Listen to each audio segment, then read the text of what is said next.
Hai sahabat Asu Film, gimana kabar kalian hari ini? Semoga tetap oke. Yang lagi sakit hati semoga lekas sembuh, dan yang lagi kekosongan hati segera terisi ya. Agar hidup tetap enjoy, jangan lupa bersyukur dan tetap full senyum di sepanjang hari. Oke, pada episode kali ini Mimin akan ngebahas sebuah film seru yang menceritakan perjuangan pemuda desa yang selalu dianggap sebelah mata. Namun seiring berjalannya waktu, pemuda tersebut tiba-tiba menjadi kesatria hebat yang mampu melindungi semua penduduk desa dari ancaman klan api kegelapan. Adalah bagaimana kisah perjalanan dan endingnya. Untuk itu tak usah berlama-lama, langsung saja siapin kopi udutnya dan sama-sama 1, 2, 3 semongko.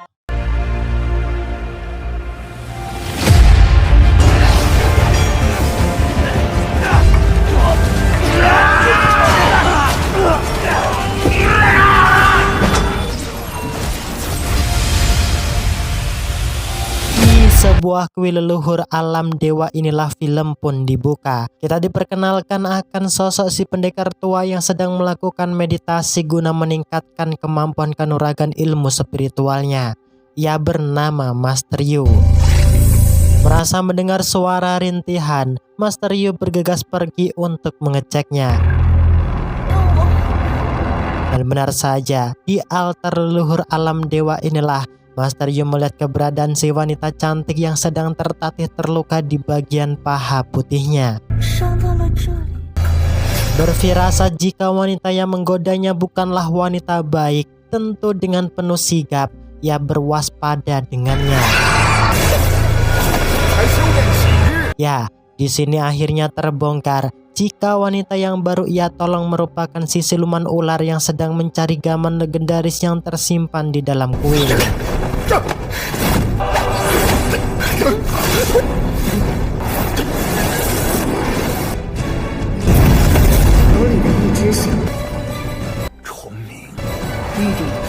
Adegan pun beralih di sebuah desa yang bernama Batu Dewa.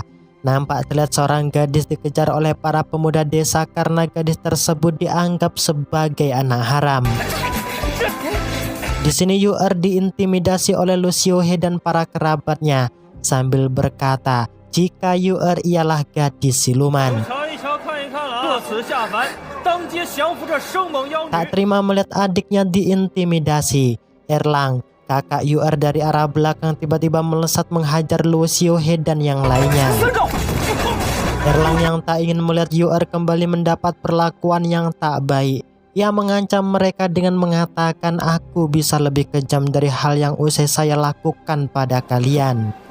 Di saat hendak kembali, langkah kaki Erlang seketika terhenti mendengar Lu Xiuhe yang mengatakan dirinya sebagai anak haram dari bangsa siluman. Tersurut emosi akan perkataan tersebut, terlihat tangan Erlang mengeluarkan kekuatan spiritual sambil menatap tajam ke arah mereka.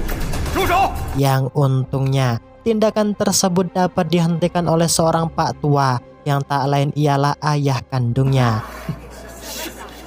Sesampainya di dalam rumah inilah terlihat Erlang dihukum ayahnya untuk jongkok atas perlakuannya yang usai ia perbuat. Sedangkan di sisi lain di dalam kuil leluhur alam dewa, terlihat Master Yu akhirnya terbangun dari meditasinya yang sudah berlangsung selama 20 tahun. Semenjak kala berhadapan dengan Dewi Siluman yang bernama Chongming.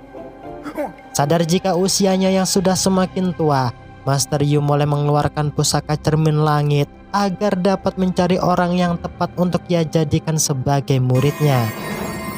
Ya, dari kejauhan inilah cermin ajaib Master Yu menunjuk Erlang yang nantinya akan menjadi cikal bakal muridnya di masa depan.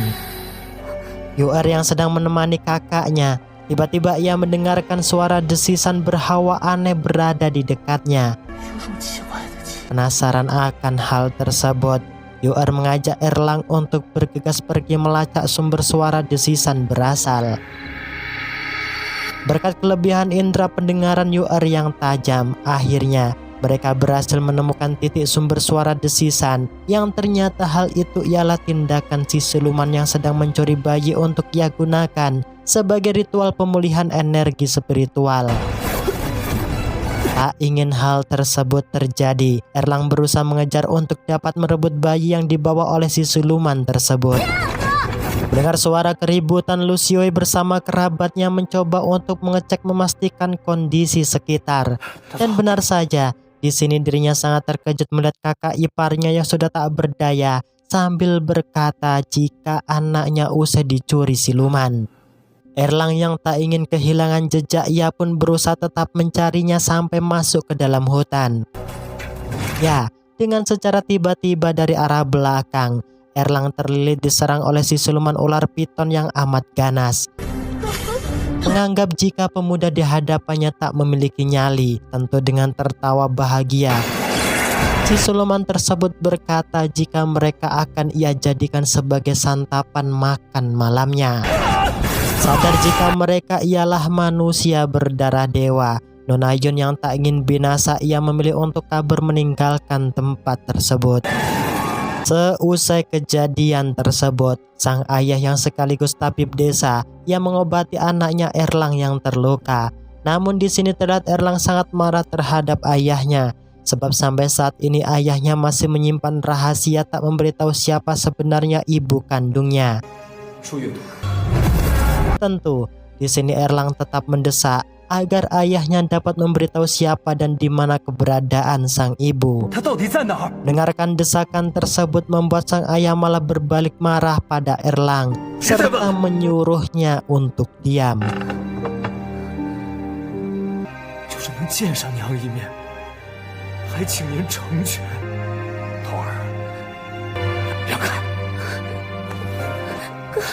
Karena rasa tak tega melihat kedua anaknya, akhirnya sang ayah menghantarkan mereka di tempat keberadaan ibu kandung Erlang dan Yu'er esok paginya.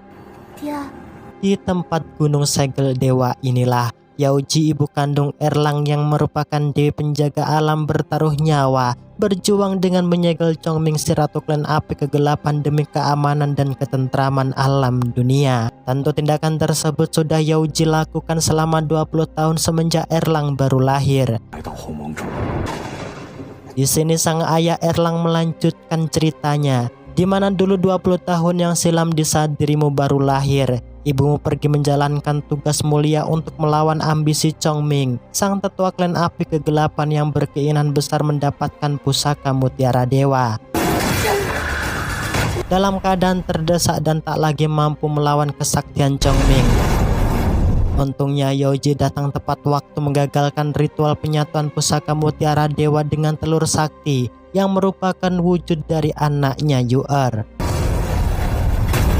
Ya, karena baru melahirkan inilah, tentu energi spiritual Yaoji masih melemah yang tak mungkin dapat menang berhadapan dengan Chongming.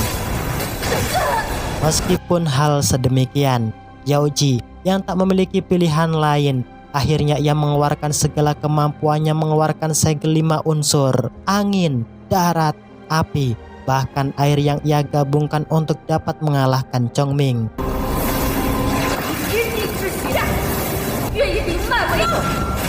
Tragedi itulah alasan kenapa ayah Erlang menyembunyikan rahasia, tak memberitahu pada mereka, sebab selama ini dirinya sangat terpukul tak bisa melihat lagi istri tercintanya. Setelah mendengarkan semua penjelasan dari sang ayah, Erlang dan Yu'er mencoba untuk menerobos masuk mantra segel yang berada di hadapannya. Di sini Yu'er dan Erlang sangat takjub melihat pemandangan yang belum pernah ia lihat sebelumnya. Merasa sangat terganggu akan kedatangan mereka, si dewa penjaga pintu batasan yang mengamuk, ia pun seketika melesatkan serangan, mengusir Erlang dan Yu'er agar dapat meninggalkan tempat larangan tersebut. Dalam kondisi yang terdesak inilah, untungnya Master Yu berhasil menyelamatkan sambil menyambut akan kedatangan mereka. Di sini Master Yu mengatakan jika dirinya sudah 20 tahun menunggu hingga kumisnya memutih. Tak peduli akan hal tersebut, Erlang menyuruh si Pak Tua minggir agar tak menghalangi langkahnya untuk masuk membebaskan ibunya. Pak Tua yang mengerti jika kedua anak di hadapannya merupakan anak Yaoji dan Chongming. Ia menjelaskan jika dirimu ingin membebaskan ibumu, paling tidak dirimu harus memiliki ilmu kesaktian yang tinggi. Sebab jika Yaoji ibumu bebas, Chongming, sang ratu klan api kegelapan, secara otomatis juga akan terbebas. Untuk itu, satu-satunya cara agar dapat menyelamatkan ibumu, kalian harus berlatih teknik ilmu sihir dewa dan bersedia menjadi muridnya. Dengan syarat, kalian harus mendapat restu izin dari ayahmu. Merasa tantangan dan syarat tersebut tidaklah berat, terlihat Erlang dan Yoer keluar menemui ayahnya yang lagi sepaning khawatir akan keselamatan mereka. Di hadapan sang ayah, Erlang berusaha meminta izin, namun hal tersebut sontak membuat sang ayah sangat marah sambil berkata jika dirinya tak ingin lagi kehilangan orang yang sangat ia sayang dalam kehidupannya. Meskipun tak mendapat restu, Erlang yang tetap teguh dengan pendirian, ia kembali masuk agar dapat belajar dan membebaskan ibunya dari segala penderitaan.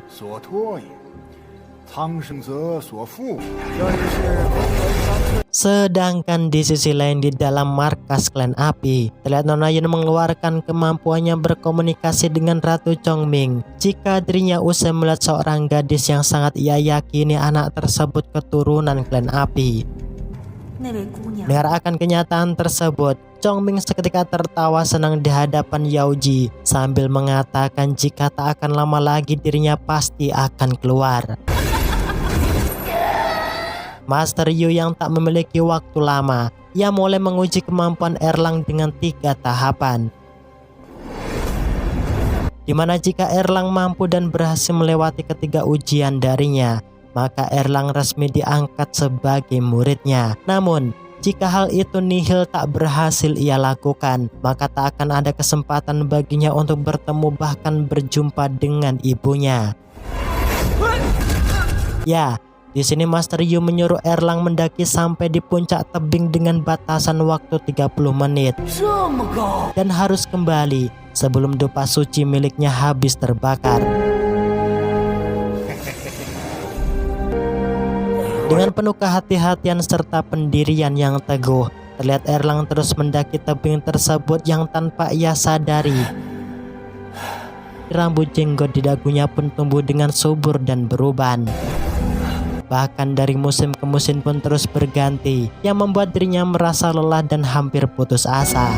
Ketika hujan salju turun inilah, Erlang melihat bayangan ayahnya yang terlihat sudah sangat tua dan renta.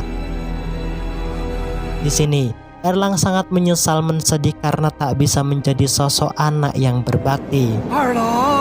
Dalam kesedihan dan hampir putus asa inilah, Master Yu datang memberitahu Erlang jika dirimu saat ini sudah tak memiliki siapapun. Untuk itu dirimu boleh berhenti tak melanjutkan pendakian yang amat melelahkan dan menguras waktu dengan sia-sia. Erlang yang mengerti jika ini merupakan ujian, tentu dengan tekad kuat dan pendirian yang tinggi, ia tetap pantang menyerah agar dapat sampai di puncak tebing. Sebab mengaku kalah sebelum berjuang hanyalah dimiliki oleh bangsa pecundang. Ya, pada akhirnya Erlang pun berhasil sampai di puncak tebing kembali dengan selamat, serta berhasil menuntaskan ujian pertama dari Master Yu. Erlang yang sedikit bingung, tentu ia merasa linglung, sebab di dunia lain ia merasa tubuhnya sudahlah tua, berjenggot, bahkan beruban seperti Mbah No yang sudah ompong giginya. Setelah ujian pertamanya berhasil, Master Yu kemudian membawa Erlang di halaman depan kuil untuk melanjutkan pelatihan ujian tahap keduanya. Di sini, Master Yu menyuruh Erlang untuk mengeluarkan segala kemampuannya dengan cara menarik nafas terpusat pada satu pikiran. Ujian ini sengaja Master Yu lakukan agar dirinya dapat mengetahui level kekuatan Erlang dan seberapa keras pukulan darinya.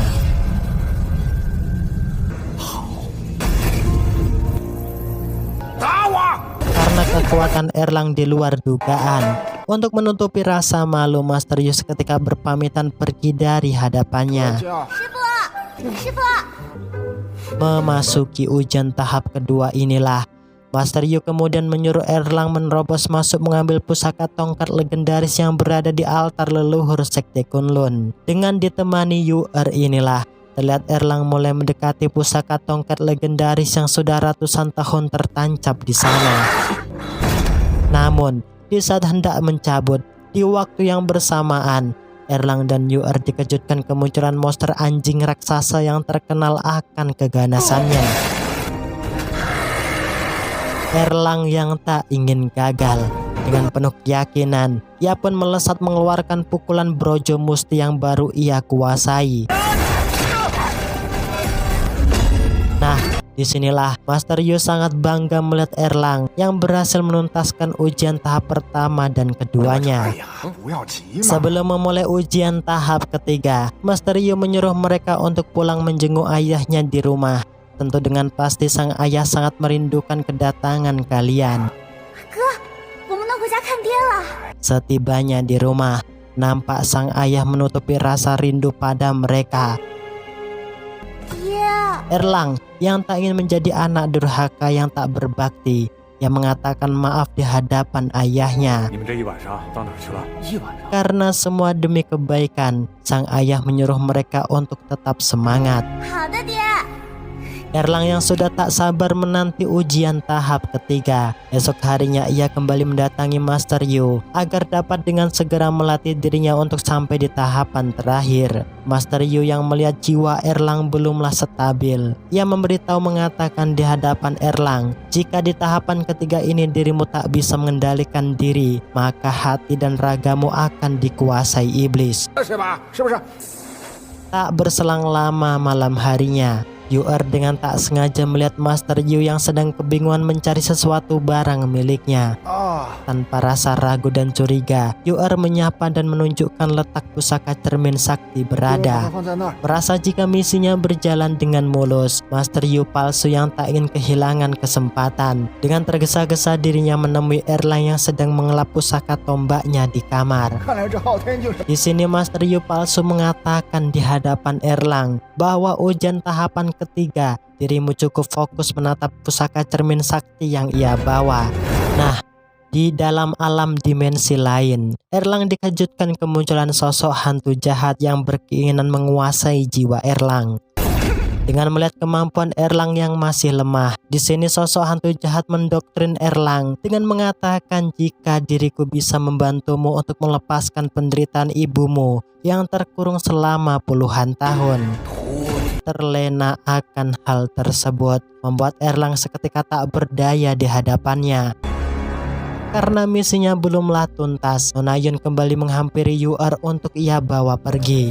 Sebab Yu merupakan satu-satunya anak keturunan Chongming yang kelak akan menjadi ratu klan api kegelapan selanjutnya. Mendengar suara jeritan yang amat kencang, membuat Master Yun terbangun yang seketika melesat menyerang utusan dari Ratu Chongming. Namun aksi tindakan tersebut gagal ia lakukan, yang membuat dirinya terhempas akibat kemunculan asap hitam misterius dari dalam cermin. Sadar jika situasi semakin membahayakan, Master Yun yang tak ingin terjadi hal buruk, ia kembali melesat mengejar arah kepergian asap hitam misterius. Ya, di sini nampak Erlang dirasuki kekuatan jahat demi membebaskan ibunya. Ratu Chongming yang melihat hal tersebut menguntungkan baginya. Ia mengatakan di hadapan Yaoji, jika hari ini merupakan malam kematianmu. Dan benar saja, di saat Erlang hendak melesatkan serangan membunuh ibunya, untungnya di waktu yang tepat Master Yun datang menghentikan tindakan tersebut. Yaoji sang ibu yang tak ingin anaknya mati terbunuh di tangan Master Yun. Ia memilih untuk masuk ke alam dimensi lain demi membebaskan anaknya dari pengaruh kekuatan jahat. Ya, di sini Yaoji mengeluarkan ajian putar giling menaruhkan nyawanya demi keselamatan Erlang. Sadar akan hal tersebut dengan rasa penuh penyesalan, Erlang menangis banter memeluk ibunya.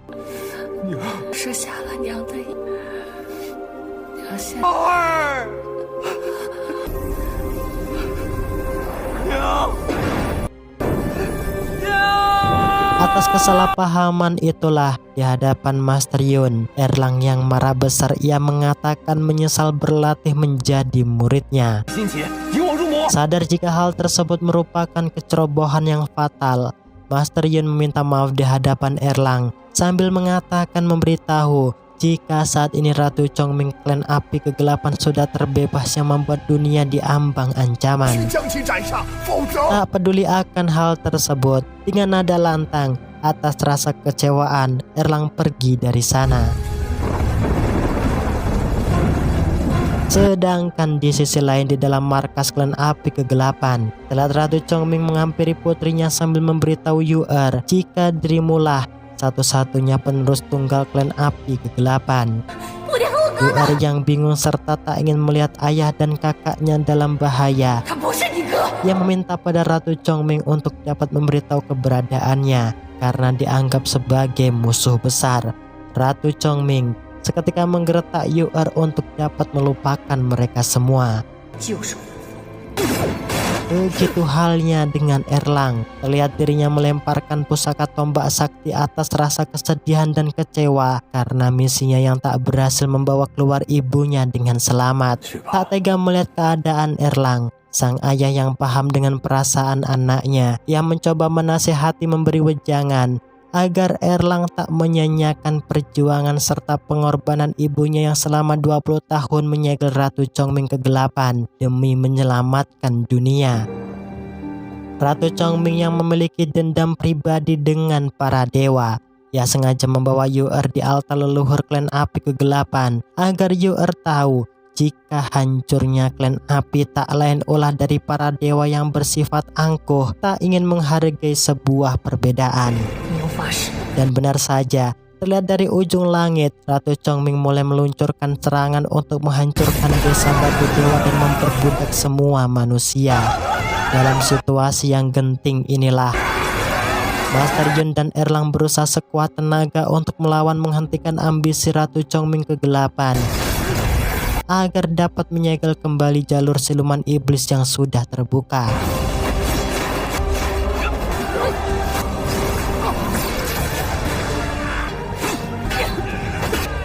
Dari pertarungan yang sedikit sengit, secara terkejut, Ratu Chongming yang ia tusuk dengan pusaka tombak saktinya tak lain ialah adiknya sendiri.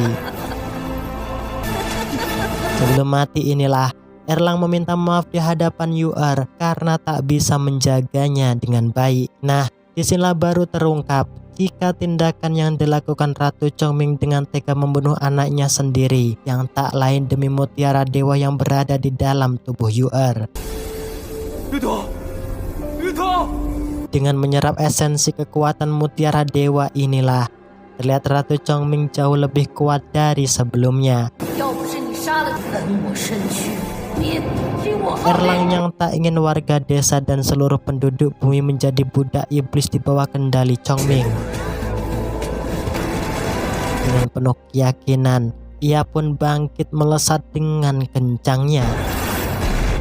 Disinilah terlihat Erlang bertransformasi memakai baju zirah perang suci dengan kekuatan spiritual yang amat tinggi.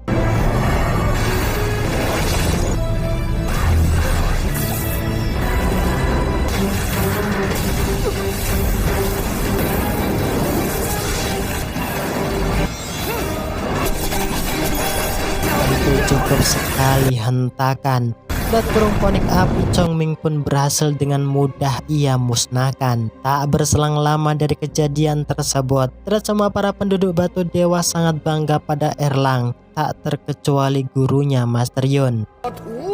Tentu, saat ini ketentraman dan kenyamanan menyertai mereka semua tanpa ada hal yang harus ditakuti kembali. Singkat cerita, esok harinya terlihat Erlang pun kembali menjalani rutinitas seperti biasanya dengan sang ayah tercinta. Di sini, dengan tiba-tiba Master Yun menghampiri mereka yang disusul dengan kemunculan Yaoji ibunya yang bernyawa ganda. Namun, hal yang tak pernah diduga-duga pun terjadi, yaitu film pun berakhir. Oke, terima kasih untuk kalian yang menonton video ini sampai selesai. Jangan pernah sesali sesuatu hal yang sudah lewat dan terjadi. Tetaplah optimis dan selalu percaya diri di era perjuangan yang selalu tak dihargai. Ya adalah, saya Minasi Film pamit undur diri karena mau ngopi dan bayar utang di warung Mbok Darmi. Saya Minasi Film, bye-bye.